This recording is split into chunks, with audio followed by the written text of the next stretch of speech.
Well, I'll be damned. Can you believe it? We are live. Listen, I'm live for a reason. I want to know. Type in a comment if you have a question. This is Max Allen Media.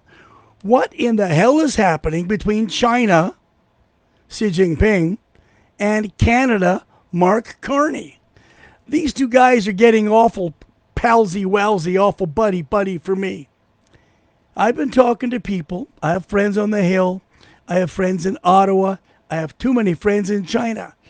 And it looks like Carney is trying to negotiate with China for some money. You see, China is flush with currency. They don't want to spend it, but they got a lot of money.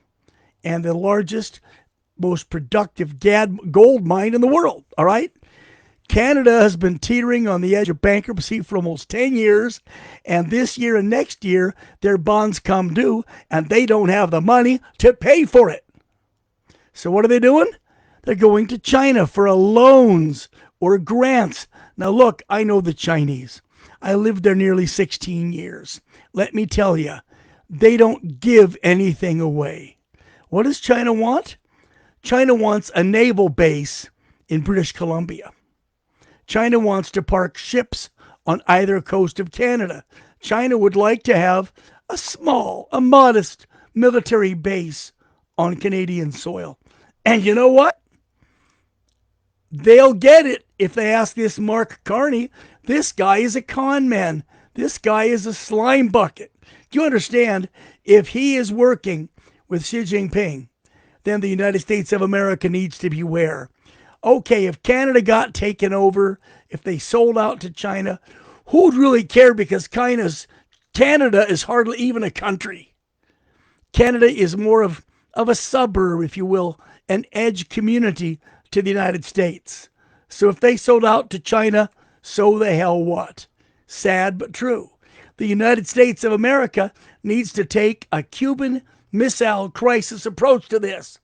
When John Kennedy saw the Russians trying to bring nukes into Cuba, he stopped it cold. What are we going to do when the Chinese are parking nuclear submarines in Cuba? Oh, they've already done that. And when they get naval bases in Canada, when they gain control of Canada's banks, all in exchange for money to keep the country going. You see, Canada is not one of the freest countries in the world. It's a crooked parliamentary system that is so rife with abuse, it makes the United States government look like, I don't know, an altar boy picnic at the Vatican.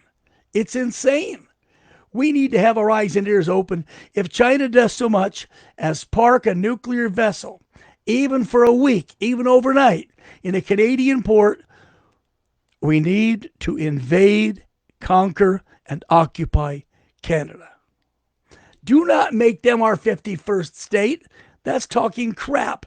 They're too much of an obligation for us. They would never pull their own weight. All they would do is drag our economy down. Make them a territory or a governed territory. But the fact is, if Canada doesn't straighten their act up, and if Carney doesn't make it clear with Xi Jinping, the answer will have to be American intervention. That will be troops over the borders. Canada will fall in under a week. We'll take over. And you know what? If America did invade Canada, I think within about 6 months, most Canadians would say, hey, I'm living better now. My taxes are lower. I'm not afraid every time I see a cop in the rearview mirror. Hey, I can go see a doctor and not wait 6 months to have a biopsy on this bump on my arm. Hey, maybe life is better if the United States takes over. But again, I'm only urging this if China and Canada start trading money. Remember, Canada's broke. They need money just to pay off their debt, their bills. They got so many bonds out there that are going to come due this year, early next year. They can't pay them.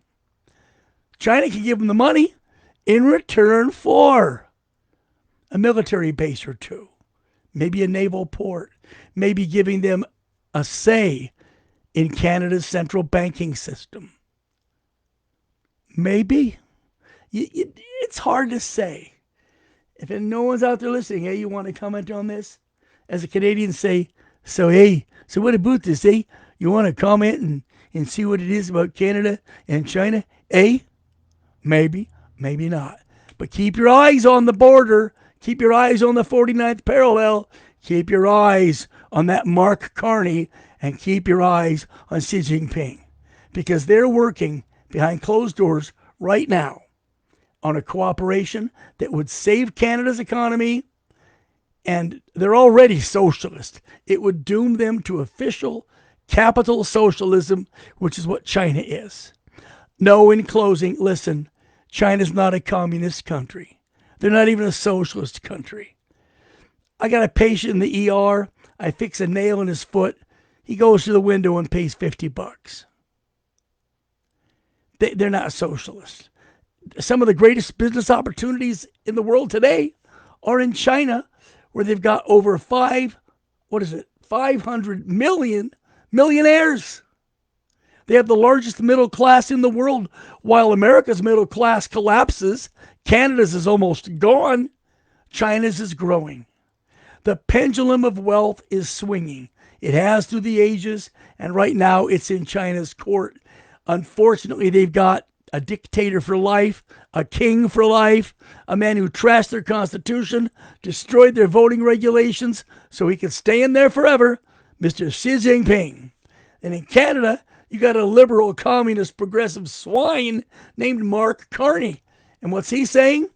Our relationships with America will never be the same again as far as economic ties, military ties, defense. Well, you better pray we have military ties, because if you don't, the Eskimos are going to come down out of the north and kick your ass. Your military is about equivalent to, a street gang in Chicago. Well, that's my saying. By the way, I did used to love Canada. I did. I remember, oh, Canada, our home and native land. I mean, I knew the words to that song. But over the last 20 years, I've watched Canada slide into the pit of shit that they're in now. No comments? Okay. Read this later, listen later, and let me know what you think, okay? Yes, I'm Max. Yes, that's the way I see it. And damn it, Canada, open your eyes, because if you guys don't stop this, we will.